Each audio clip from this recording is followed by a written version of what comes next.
Vean un tráiler.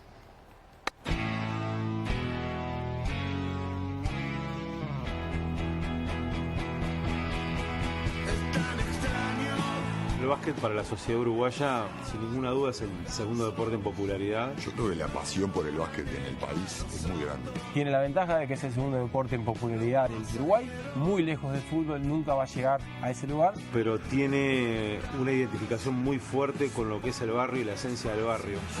Amaga, penetra, gran jugada. Los 80 para el básquetbol fueron impresionantes. Los dorados años 80. Esa generación hizo un clic, cambió su cabeza, se puso en ganador y era muy difícil de ganarle. Muy difícil ganarle a Uruguay. No sabes el por qué apareció un Tato, apareció un Fefo. Ladies and gentlemen, Uruguay. Llevamos unas camisetas acá que había hecho Panther en el primer partido de la Olimpiada de Los Ángeles, los números se destiñeron. Esa generación del 84 va a ser irrepetible. When we play from the selection, it's like all the Uruguayans are eyes on you. Y en un momento la gente empezó a gritar su nombre, ¿no? Americano y que te brille la bocha, negro. Yo estuve a esto de no jugar el sudamericano, que salimos campeones. Uruguay al podio panamericano. Uruguay empezó ahora a darle al básquetbol femenino el lugar que se merece. Well, the Uruguayan basketball is very tough. The players here are very intense. They want to win. Y cuando paso por las calles de Montevideo, que es una ciudad futbolera, y veo una placita jugando el básquetbol, digo que hasta me emociono. Hay que hablarle de lo que es esta pelota, que entra 2 veces en la circunferencia del aro y que si uno no entrena, difícilmente emboca. Y va más allá de ganar o perder un partido, sino las cosas que uno va dejando en el camino y que va forjando. El básquetbol, como la murga, es una expresión colectiva.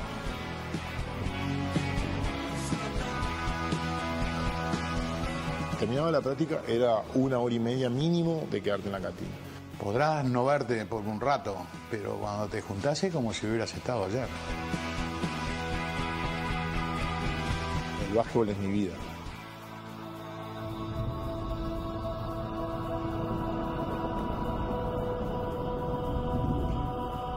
La otra pelota, haciendo referencia a que la que normalmente, creo yo, le voy a preguntar, la que normalmente nosotros tenemos en nuestra mente, la de fútbol. Claro. Esta es la otra. ¿Cómo anda, Federico? ¿Cómo están? Gracias por acompañarnos. Un placer siempre estar acá. Hay algo que me acabo de enterar.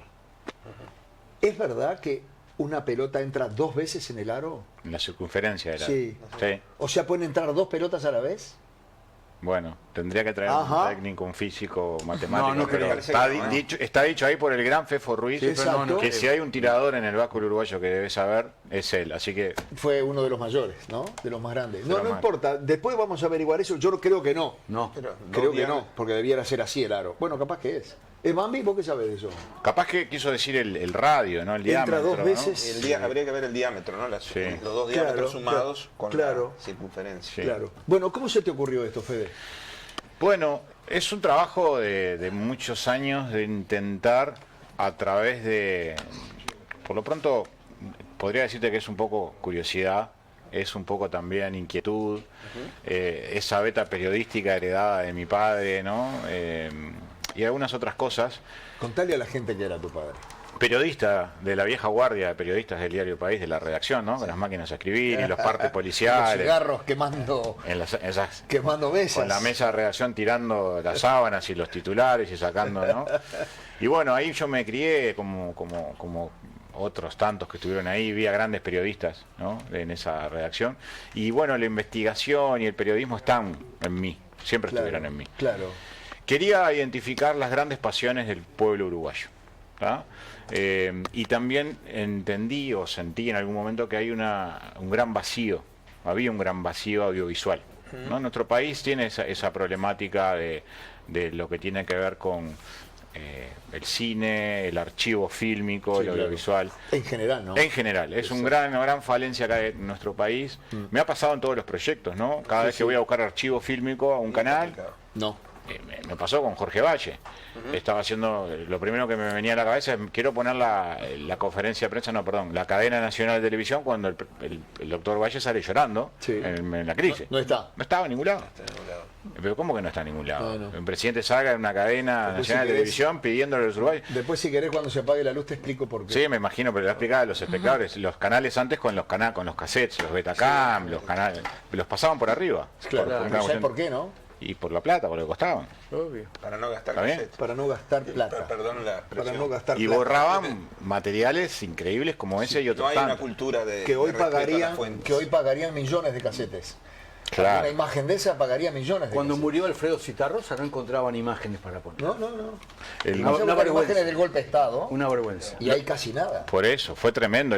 Digamos, la digitalización y los formatos ahora que permiten almacenar mucho más materiales, eso está cambiando por suerte. Sí. Pero bueno, había una necesidad y un vacío. Y yo estaba casi que convencido de que este tipo de trabajo, que me atrevería a decir, ¿no? Como de construcción de memoria ciudadana, ¿no? A nivel político, social, económico, deportivo, identitario, claro, ¿no? Era necesario. Entonces aparecieron algunos, vamos a hablar de podio, en pasiones de los uruguayos. Bueno, el básquetbol no estaba. Estaba el fútbol, para mí, en esa primera revisión, estaba el fútbol, estaba la política, estaba el carnaval. Y ahí me enfoqué y me dediqué, o sea, trabajé en eso, y aparte de la película de Valle, estuvo la película de Asaltantes con Patente, estuvo la película de Diego Forlán, y estuvo la película... Hubo proyectos que llevaron ese lugar. Algunos coyunturales como el del Greg Mortimer. Greg Mortimer, que nos atravesó a todo por el tema de la pandemia y las cuestiones que ocurrieron en el mundo y en nuestro país.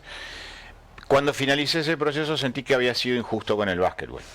Porque si bien es el segundo deporte en popularidad en nuestro país, vamos a hablar de los montevideanos, esto se ve en todo el país. En el litoral se juega más al básquetbol que al fútbol. No sé si mucha gente sabe eso.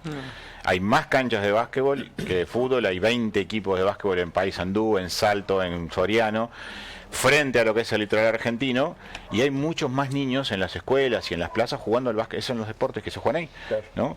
Y en Montevideo hay una cuestión que tiene que ver con los clubes de barrio. Yo me vi en muchos barrios de Montevideo y cada barrio de Montevideo tiene su club. Lógico. Y cada club identifica los colores de ese barrio y el sentido de pertenencia. Miles de niños jugando al básquetbol y haciendo actividades sociales. Y rivalidades también. Las rivalidades en los barrios. Nutre todo el proceso. Y las diferencias que muchas veces se habla de que el que es hincha de un cuadro de fútbol no necesariamente es el mismo hincha del cuadro de básquetbol. Entonces tenés gente... Curioso, y eso también había como lugares que me llevaron a meterme en el proyecto de lleno sin haber estado jamás metido, ¿no? ¿Nunca picaste una pelota? Sí, en un ratito en la plaza, porque el básquetbol te iguala, vos tirás y todos le errábamos. En el fútbol elegían de acuerdo a tus habilidades y si no ibas al arco, o no te elegían. Cuando íbamos con la otra pelota, con la del básquetbol, que lleva la otra pelota y la traíamos y quedaba ahí, a veces nos íbamos a tirar a la placita cuando no había espacio, no había lugar, y todos tirábamos y todos éramos parte de algo, ¿no? Que lo dice ahí alguno de los protagonistas. Tirar como parte de como metáfora de la vida, tirar al aro, intentarlo, tirar, intentar, ¿no? Y es un poco por ahí la explicación de por qué quise meterme en el mundo maravilloso del... Después cuando empezás a rodar, no es fácil tampoco juntar a todos esos monstruos, ¿no? Ubicarlos. No es fácil. Decirles de la idea. No, porque aparte, vamos a ser sinceros en relación a la génesis de este proyecto. Yo también identifiqué que no había nada hecho sobre básquetbol uruguayo. No había ninguna película documental. Demanda, bro. No había ninguna película documental. Ríos de tinta, libros, esto, lo otro, pero no había nada de la historia del básquetbol uruguayo, de las figuras más importantes, los que están, los que ya no están. Y me parecía como muy injusto eso, ¿no? Como, y de vuelta al principio, a la construcción de memoria, la falta de referentes, de ídolos, hasta un homenaje, hasta una necesidad de homenajear a ciertas personas que desde el deporte, porque el deporte es cultura, es una herramienta de formación, de integración, y muchos de estos tipos que yo vi en mi niñez, yo los veía como superhéroes, ¿viste? Claro. Yo veía a Pierri, a Mogli, a Granger. Yo me acuerdo del cilindro en los 80, y era eso, que esas imágenes que estamos viendo. ¿Eso es el cilindro? Claro, además era una época que te estoy hablando, yo no sé si se acuerdan, pero en los 80... Sí, Uruguay campeón de todo, casi. Pero no de fútbol. No. Éramos... los que no íbamos a los mundiales, no fuimos en el 78, no fuimos en el 82, hubo 10 años que el fútbol, y en contexto de dictadura, más complejo todavía, lo que le daba alegría al pueblo uruguayo era el básquetbol. Campeón sudamericanos en el cilindro en el 80, campeón sudamericano en el cilindro de nuevo juveniles en el 81, una explosión del básquetbol. Peñarol campeón sudamericano, 82, equipazo de Peñarol, Bohemios con Tato y con Peinado, las grandes batallas entre Bohemios y Peñarol, Nacional y Peñarol, Bohemios y Nacional, finales consecutivas. Entonces eso era importante. Bueno, eso que estamos viendo en el 84, las Olimpiadas, sextos en la Olimpiada. Reagan presidente, ¿no? Estados Unidos, lo veíamos ahí recién.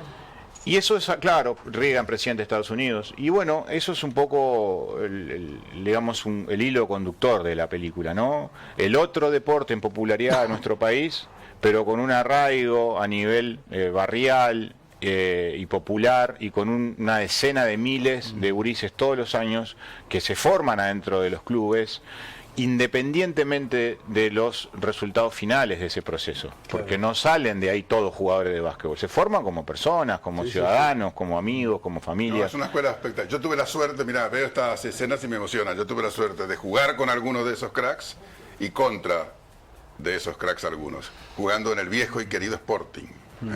Antes que se fusionara con el Sí, en aquel momento Sporting lo presidía Damiani. El equipo que trajo el primer extranjero aquí, que era el panameño Rivas, el mago Rivas. Y ahí que estoy hablando de Atilio Caneiro, Víctor Hernández. Una época además que Omar Arrestia. Y bueno, y en los otros equipos estaba Poyé, en Tabaré, Gadea, en Atenas. Conocía a Oscar Moglia. La explosión de los americanos en los 80. Y después la explosión de los americanos en los 80. Que puso el básquetbol en primera plana, porque televisión de por medio, sponsors, ante la ausencia del fútbol, ¿no? Por lo que contaba recién, se empezó a mirar el básquet. Entonces el básquet pasó a ser la Liga Uruguaya en los 80, pasó a ser la liga más importante de Sudamérica. Porque estaban los americanos viniendo, era una novedad, y porque todo lo que estaba sucediendo a nivel de expectativa, de la afición y crecimiento, generó un boom, ¿no? Que después, bueno... Y lo que vos decís, que muchos no saben, porque acá se habla siempre del fútbol, del baby fútbol, lo que es esta cantidad de chiquilines, yo que crecí en los menores y después en los juveniles de Sporting, es una experiencia fabulosa, ¿no? Que recorríamos todas las canchas, todos los barrios del Uruguay, viste, Verdirrojo en el Cerro, Tabaré aquí, Estocolmo, en escuela de formación, escuela de vida, con grandes técnicos que tenían esas y hoy sigue existiendo. Mi nieto sigue yendo a aprender básquetbol a Trujillo, y vos ves la cantidad de chiquilines, tiene 10 años, que se enganchan con este deporte que tiene esta característica. 2 pelotas entran en el aro. ¿Sí? Sí. Qué burro que somos, lo que erramos. Sí. Bueno, dudaste, ¿viste? Yo dije que sí, después me hicieron dudar acá. El aro tiene 46 centímetros y el diámetro de la pelota es 25-26, así que entran. El Fefo tenía que decirlo. Yo eso no lo hubiera puesto, yo ya lo había chequeado, me hiciste dudar, Fernando. Es malo. Y el Fefo, que jugador, escúchame, el Fefo tiraba sin mirar. Fue uno de los mejores encestadores. Tirador, sí. Tirador. Él lo dice además. Él diferencia a sus grandes referentes ídolos, Moglia y Tato, como jugadores. Exacto. Y él como tirador. Él como tirador. ¿No? Cuando valía 2. Claro, valía doble. Tiene el récord cuando valía 2. Y eso es doble mérito, ¿no? 84 puntos. Yo lo he visto hacer 40 puntos, 50 puntos, por ahí. Hay otro fenómeno además que estaba pensando yo ahora. Todos de fútbol sabemos del 30, del 24, de básquetbol arrancamos de cuando dice Tomás para acá, ¿no? Los Arrestia, los 67 capaz. Y de ahí para atrás, que no había básquetbol en Uruguay. Sí, señor, 52. ¿Viste? ¿no? 52, no sabe, está en la película. 52, bueno, 56. Por eso digo, es un muy buen testimonio.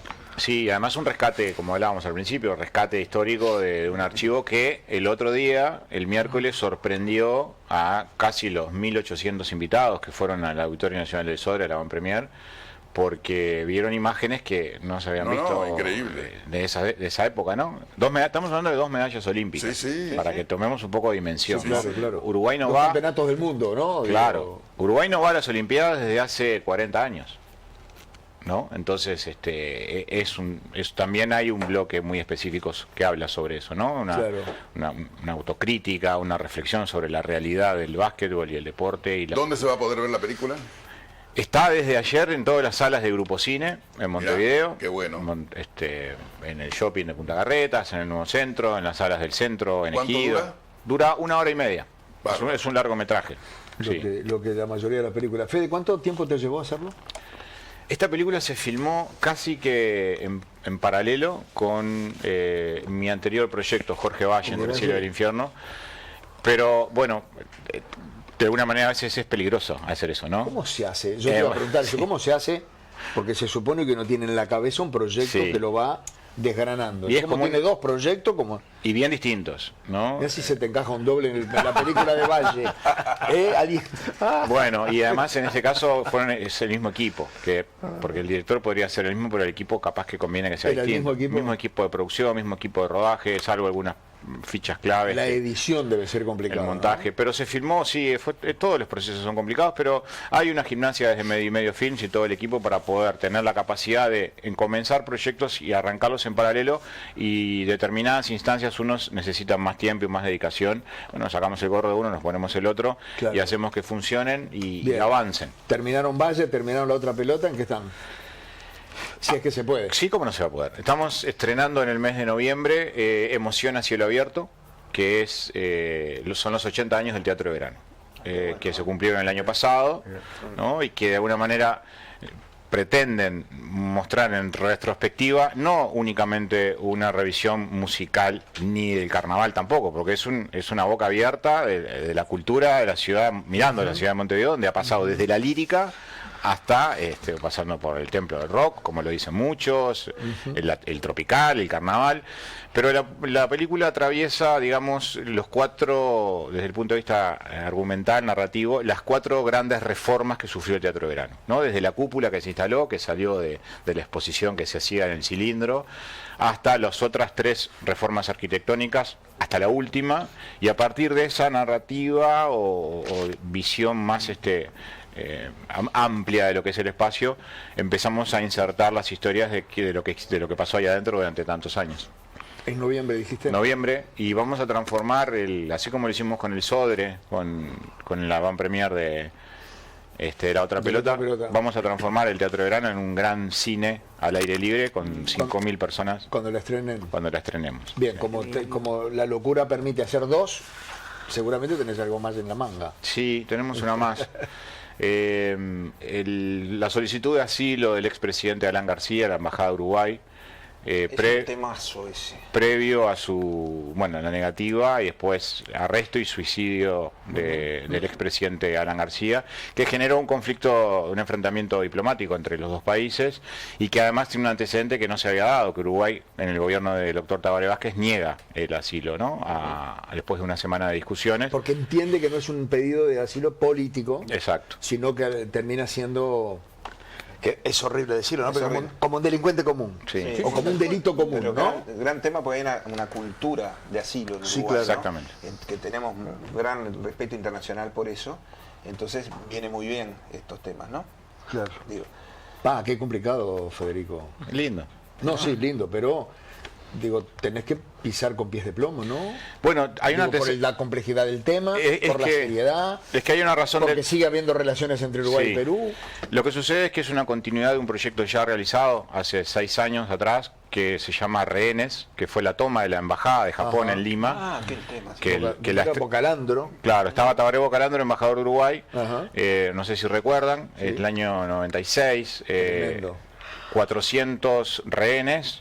En Navidad se produce el asalto, el grupo terrorista MRTA, porque no fue Sendero Luminoso, fue MRTA, liberan a 300 y pico, quedan 72 rehenes, entre ellos el embajador de Uruguay, y el secuestro se prolonga durante 4 meses. Es el secuestro masivo más largo de la historia, transmitido en vivo e indirecto por todas las señales del mundo que se apostaron ahí. En la puerta de la embajada. Y el desenlace fue, el que todos conocieron, ¿no? El asalto a la embajada y la muerte de los 16 terroristas y algunos rehenes que estaban ahí. El vínculo que quedó a partir de ese proyecto me llevó también de nuevo a querer meterme con porque hubo una ruptura diplomática también en esa época, porque Sanguinetti negocia. Sí. Perdón, yo voy a decir lo que la película dice. Sanguinetti dice que no, negocia, y el gobierno peruano en ese momento dice que sí, a través de su canciller, Francisco Tudela, mano derecha de Fujimori. Hay una controversia que está en la película. Yo entrevisto al doctor Sanguinetti y él sostiene hasta el día de hoy, escribió una editorial al respecto, de que no negoció la liberación del embajador de Uruguay por la liberación de 2 terroristas emerretistas que estaban en Uruguay detenidos. Y bueno, ese conflicto está todavía latente en otro episodio, mucho más adelante, y bueno, quise también tomarlo. Me encontré justo hace poco con el embajador Bocalando y recordábamos eso. Yo hice una parte de la cobertura de esa... ¿Allá en Lima? Sí, allá en Lima. Así que me hizo acordar... Lo encontré ahora hace poco, está retirado ya de la diplomacia. Esta controversia que dejás patente en esa película me hizo acordar la controversia que dejás patente en la película de Valle, sobre qué tal apoyo recibió del Frente Valle a la hora de tomar alguna decisión. Bueno, como está también esa disyuntiva con Infidencia, ¿no? Está con Infidencia, está con el apoyo que en la ruptura de la coalición, en la salida del gobierno previo a la crisis. Sí, pues hay, está bien. Siempre el espectador tiene que tener la posibilidad de poder dirimir. Vos sabés que... Perdóname. No. Vos sabés que yo soy... No, porque me metí, a veces no tengo los timings. Está perfecto. Yo soy profesor de historia, ¿no? Entonces tu película la utilizo bastante seguido en el programa de sexto año, ¿no? Hago fragmentos de partes concretas de la película que está muy bien hecha. La primera parte de introducción histórica, lo que sería el neovallismo, ¿no? Y después todo el tema de la crisis del 2002, que es clave para que los estudiantes entiendan el drama que había allí, ¿no?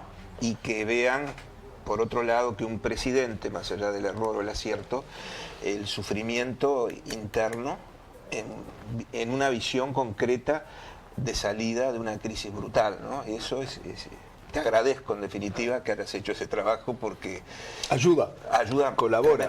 No, y yo te agradezco a vos porque es una de las cosas que más satisfacciones me dio, Miguel, porque muchos docentes y rectores de universidades públicas y privadas y los que están en áreas académicas, en diferentes centros de estudio, me han dicho esto. Y qué cosa más linda, ¿no? Que algo que pasó hace tantos años y adolescentes y jóvenes que no lo vivieron, que lo escucharon y lo tuvieron que sufrir por lo que sufrieron sus padres, puedan tener este material de archivo, ¿no? Lo hablamos al principio también, ¿no? La necesidad de poner a disposición de esto de las generaciones y revisar también. Y además la película recorre casi 70 años de historia política en nuestro país. Excelente. Y no pasa de un plumazo, se detiene donde se tiene que detener y da una reseña que creo que también en ese sentido fue importante y a mí eso me llena de alegría. La palabra infidencia, que se usa poco, se dijo por primera vez en Uruguay, la dijo el periodista Alberto Astesiano, en Tomándole el pulso a la República con Omar de Feo, en Radio Carlos. Ahí escuché por primera vez la palabra infidencia, que no es una palabra muy utilizada y no se utilizó pero es una linda palabra. Es una palabra muy linda y me gusta, pero no se usa, así que la infidencia. Y otra toma que hay de don Luis tomando mate, que hoy hace una referencia del mate, ¿no? Y nuestra idiosincrasia, ¿no? O sea que un presidente que uno a veces lo pone con una distancia tomando mate, ¿no? Así que bueno, muchas gracias. Muchas gracias. ¿Es fácil hacer cine en Uruguay? ¿Fede el Estado acompaña, ayuda, pone palos en la rueda? Bueno, la verdad, Sí, no, yo lo he dicho, no se me cae ni un anillo, ni se me pone la cara roja. Yo vivo el cine desde hace ya muchos años, ¿no? Trabajo de esto. Trabaja mucha gente conmigo, que son una cantidad de personas que trabajan y viven del área audiovisual. Sé que como en cualquier área no es fácil, pero hay herramientas del Estado, como lo que está hace algunos años haciendo la CAU, la Agencia del Cine y del Audiovisual, a través del programa PUA, por sus siglas, Programa Uruguay Audiovisual, que financia proyectos audiovisuales. Yo nunca dependí del Estado.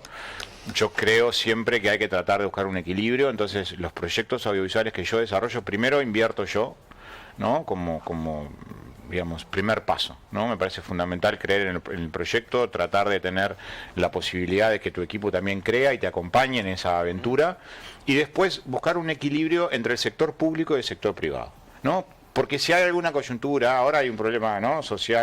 Económico mundial con lo de Trump, y van a empezar a cortar todo. Lo primero que se corta es la publicidad, la cultura, etcétera, etcétera, ¿no? Entonces hay que tener alternativas en ese sentido, y el sector privado lo es a veces, y a veces es el sector público.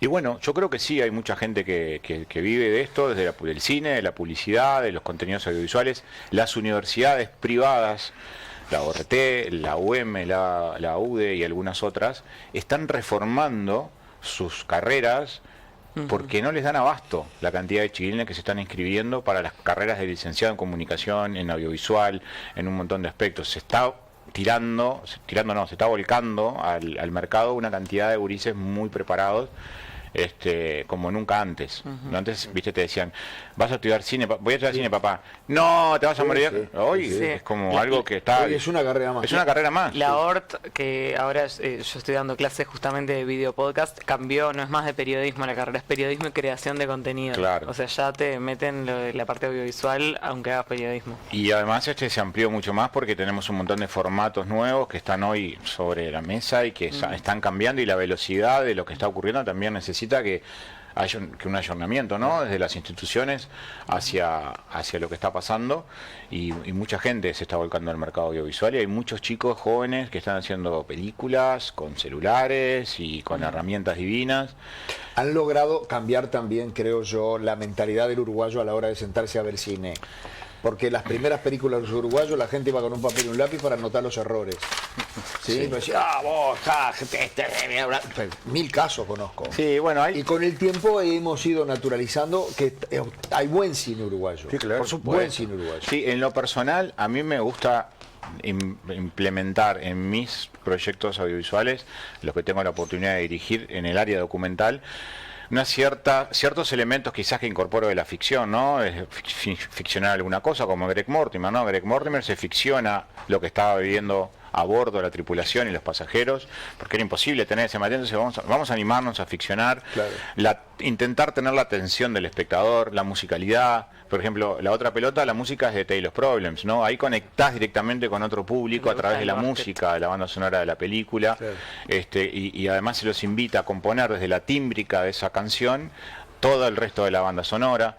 Entonces, que el cine no deja de ser algo que entretiene, que atrae. Los documentales, a veces los documentalistas se olvidan de eso, ¿no? Sí, información, talking head, palabras, y hay que darle, yo modestamente entiendo que la construcción desde el archivo, desde los testimonios, desde la emoción, desde la música, se puede generar una pieza audiovisual entretenida, porque la gente va al cine a entretenerse. Fíjense una cosa, el documental hoy goza de una excelente salud. Se ve tanto documental en el mundo como ficción. Entren a Netflix. Te iba a decir, un documental bueno es lo más divertido que hay. Exacto. Y está lleno de series alucinantes documentales de todo tipo. El otro día hablaba con un amigo. Entrábamos a ver que había en Netflix de automovilismo. Está lleno de biopics ahora de automovilistas, de pilotos, de escuderías. Ficción y documental. Cuando estrenamos Gonchi, hace 7 años, no había ni una. Y nosotros nos animamos y nos atrevimos, llegamos a Netflix, la compraron, y no solamente la compraron, la distribuyeron en todo el mundo, se tradujo a 17 idiomas. Y tiene todos esos elementos que yo le decía antes, tiene ficción, tiene drama, tiene emoción, tiene música, y entendimos que desde ese lugar hay una posibilidad de agarrar a más público, a público joven que está viendo documental. Aprovechemos estas nuevas generaciones que tienen ganas de ver, pero démosles elementos que ellos quieran para hacerlo dinámico, entretenido.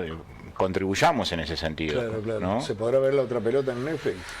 Y nosotros siempre trabajamos para llegar a plataformas, y eso no depende de nosotros, pero hemos llegado con muchas películas, no solamente a Netflix, a HBO también y otras plataformas. Por lo pronto hoy estamos apuntando a llevar a la gente a los cines. Claro, está buena la respuesta que vos decís cuando yo te pregunto si el Estado apoya o pone palos en la rueda, ¿no? Nos parece. ¿Habría que mejorar algo más? ¿Habría que...? O así, bueno, claro, sí, pero... Todos tenemos que mejorar, todos los actores. Los realizadores tenemos que entender qué quiere el público y empezar a dejar de mirarnos el ombligo y empezar a mirar más al público, las formas en las cuales hoy se cuentan las historias en el mundo, la inmediatez con la que suceden las cosas. Tenemos que tratar el lenguaje de los jóvenes, el lenguaje audiovisual, tratar de juntar a las generaciones y compartir momentos de transición. De las cosas más lindas que logró Jorge Valle fue que, además de ser la película más vista del año pasado y de la década, o sea, 130 películas se estrenaban en 10 años, Jorge Valle fue la más vista. Y atravesó todas las generaciones. Si usted, lo hablábamos recién, miles de jóvenes de todo el país la vieron, de todos los partidos políticos, involucró a los docentes, a los alumnos, a los padres, a la familia, atravesó generacionalmente. Eso es un plus brutal, ¿no? yo sé que no es fácil lograrlo, Sí, bueno. porque no tengo la receta. Pues yo hace 10 años que hago esto y más 15, estrené 15 películas y es la primera vez que meto un éxito de taquilla. Vamos a contar las verdes.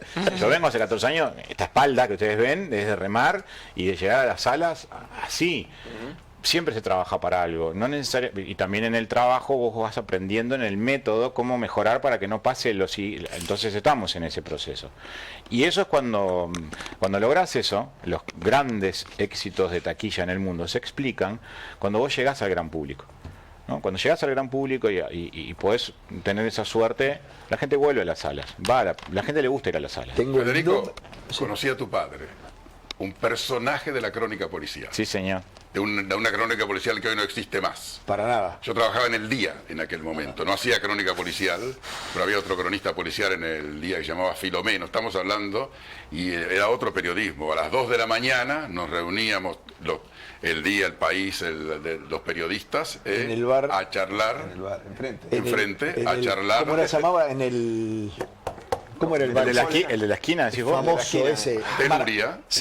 Maracaná, me sale. Maracaná, no era Maracaná. No. El Sorocabana. El Sorocabana, vos. Agarrarle ahí. Bueno, ¿qué crees? No me salía. Bueno, tengo la neurona cansada. Lindos recuerdos de aquella época. Bueno, espectacular. Yo tengo el nombre, el título de la película que a vos te llevaría en 3 meses A ver si es la misma que a buscar un yo. Oscar. A ver. Con 4 palabritas chiquitas. A ver. 4 palabritas. Tengo miedo. El campeón del siglo. Yo le iba a sugerir el decanato como aspecto social en la construcción de la idiosincrasia uruguaya. Él se pone re contento cuando le hablamos de este tipo de cosas en 2 colores. No hay como, se saca el micrófono, no tiene, prestale el cuchillo ese, así se... Me da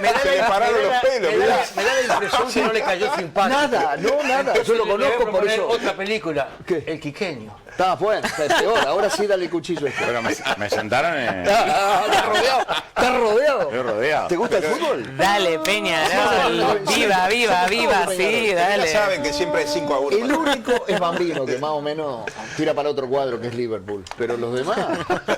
¿Bambino, algún mensaje para Fede? Hay muchos mensajes, sí. Tirame uno, Bambino, para salir de este momento.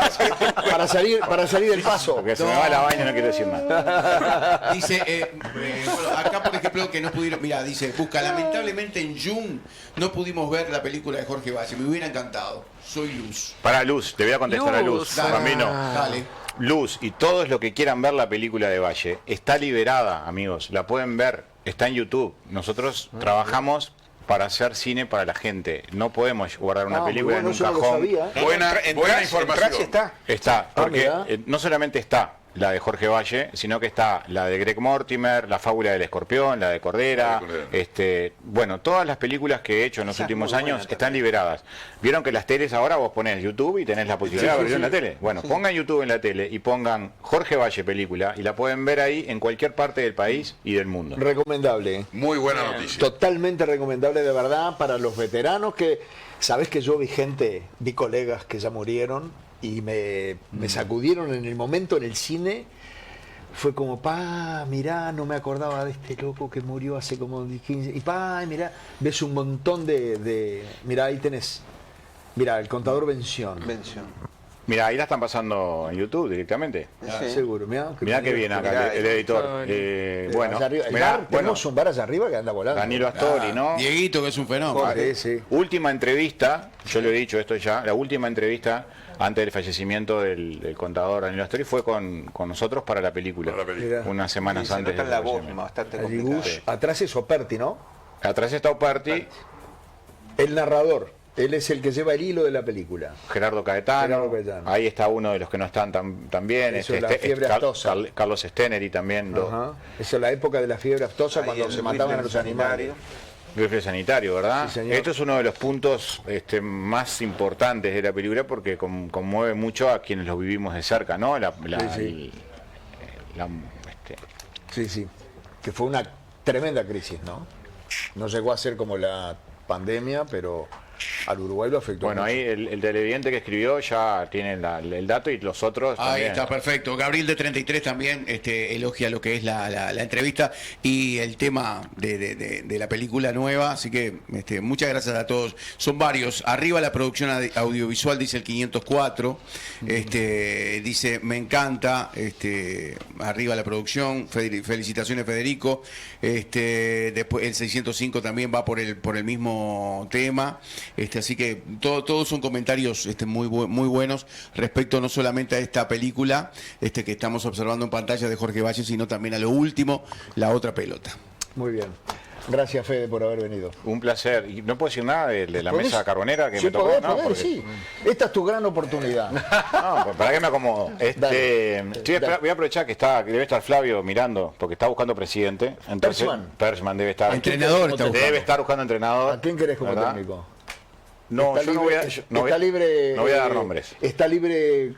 JR tiene que no, ser. no. JR no lo quiere, no sé por qué. Está libre Una ¿cómo parte se llama? no, otra parte sí. El que era técnico de un cuadro argentino que echaron ayer. ¿Estás hablando de Cacique Medina? Cacique Medina, está libre. Tiene pinta No, de ya dijo que no. Ya dijo, ¿Ya dijo que ya no? dijo que no. Perfecto. Hay un problema que me gustaría que vos dijeras por qué, si sabes. ¿Por qué ningún técnico quiere agarrar Nacional? Por la misma razón que hace un tiempo no muy lejano, Ojo, ¿qué pasa? nadie quería agarrar a Peñarol. Estamos hablando de Nacional, siempre lo mismo. Lo que- Terminamos hablando de no Peñarol. se puede. Si No se puede. soltamos nosotros, no Uno pueden tiene que hablar del otro. Estamos hablando de Nacional. Yo Muy quiero- bien, muy bien. Yo quiero decir que hace muy poco, pasa que el hincha de Peñarol tiene memoria muy corta. Bueno. Pasan Pero de- hablamos de Nacional. Yo quiero decir, ahora es mi momento. Pasan de ser el campeón intergaláctico a prender fuego todo en cuestión de 2 meses. Sí, señor. Se olvidan rápidamente de las cosas. Pasa siempre. Como que se olvidan que hace poco tiempo ustedes no conseguían técnicos, nadie los atendía. No está pasando a nosotros, esto es así. ¿Cuál te gustaría? ¿Te gusta Carrasco? No quisiera a Carrasco, lo quiero mucho, Pero no del pero, técnico. Es complicado. pero es complicado. La próxima película tiene que ser Palma. La próxima película sí podría ser, pero ¿Qué bueno. te parece? Escúchame. Bueno, Bueno. el Bambino está, Generador de el Bambino está millones pensando y igual que campeón. Trump. Money, money, money. Gracias, Fede. Gracias, un placer. Y suerte en todo lo que encares. Vayan al cine a verla. Sí, señor.